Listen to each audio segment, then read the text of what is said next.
because if it's not, like, it's gonna take a lot to get it there. That's why you call a food truck. Yeah, call it food truck. Good idea.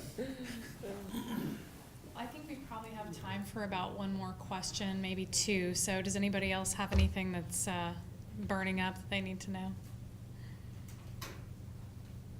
Go ahead. I was just wondering, what is the nature of the partnership agreements that you had amongst yourselves, particularly the bike company?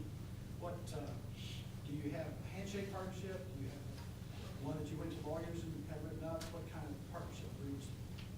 Yeah, it always starts out informally, and then I think we didn't really know what the hell we were doing, and so as we became more aware, we were like, you know what, it's instead of a partnership, let's form an LLC, and if you form an LLC, then you should have an operating agreement. And I would say, it is good if real estate's not your area of expertise, then hire somebody to do it. But I think Jamie and I are both always very cost conscious, and so we always try to wrangle our friends into doing this stuff for us for free.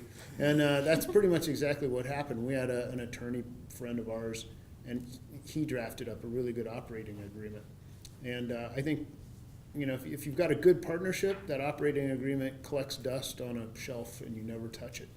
And that's the way a partnership should be. But you still need that operating agreement. Yeah, so we have a really good one, and we've adopted that for the other companies that we have, but we didn't pay for it. Follow-up question, did you get a lawyer a bike or something? What's that? Did you get a lawyer a bike or something? Oh yeah, well there's He likes port. yeah, this guy likes this guy likes alcohol, so it's a little bit kind of an exchange. Yeah, exactly.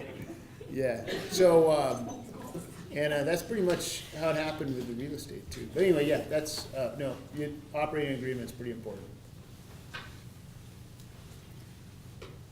I even had one with my dad. I mean, once you get a lawyer involved, that's a necessity. Your dad So- sounds pretty tough. No, well, I mean, you get the lawyer, and then he's going to be very adamant. Doing business with even family and friends, you have to have an exit strategy in the event of just about anything happens. Death, you guys hating each other, whatever. Yep. Yeah, we have an operating agreement as well. And we also have promissory notes and everything went through our attorneys for all of the debt equity that we took on. We have a investor as well that owns 15% of our company. They're a non-managing member, but so they also, that complicated the operating agreement too, so we had attorneys do it. So you have an LLC also? Correct. I didn't realize how many agreements I'm in until you asked this question. So I started as a sole proprietor. Don't do that. It's a 15% tax on top of whatever other taxes you owe. Then a CPA got me an LLC that I was co-owner with my wife on. There was no operating agreement, other than that I might sleep on the couch if I didn't agree. Then went into business with my partner in Jernstrom. For a long time he was like my father, then he was like my brother, then he became my business partner. We technically had an operating agreement. CPA helped us, but really it was just we knew each other really well. With the company that acquired us, we both had lawyers. Oh my gosh, it was like the most emotionally traumatic experience I've ever gone through. An acquisition, lawyers and CPAs, and we all wanted it to happen and liked each other.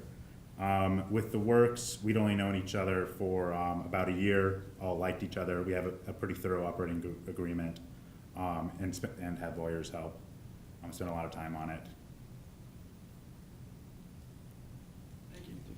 Yeah, mine's actually pretty straightforward. We have a LLC and a basic operating agreement, but, marriage, partnership, same thing. That's not one and the same, but yeah, we did have lawyers draw up the LLC and percentage and ownerships and such.